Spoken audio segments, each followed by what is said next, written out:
Nagpamalibad ang International Criminal Court Office of the Prosecutor sa pagkumpirma kung mayara na sang request nga magpagwa sang arrest warrant bato kanay Senador Ronald Bato Dela Rosa kag Senador Christopher Lawrence Bongo. Inaparapos nga nalakip ang duha ka senador sa 8 ka mga individual nga ginhingadlan sang ICC nga co-perpetrators ni former President Rodrigo Duterte sa pagpatuman sang kontrobersal kag madugoon nga drug war.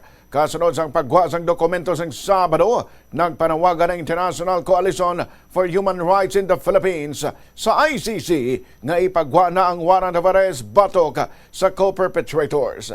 Sunod naman sa Office of the Prosecutor, nagapadayon pa ang ilang investigasyon kaangot sa sitwasyon sa Pilipinas. Hindi pa sila magkakomento sa ila sa tanan nga nagapadayon nga investigasyon kag sa specific nga mga kaso nga mahimo magtuhaw kaangot sa sining nga sitwasyon.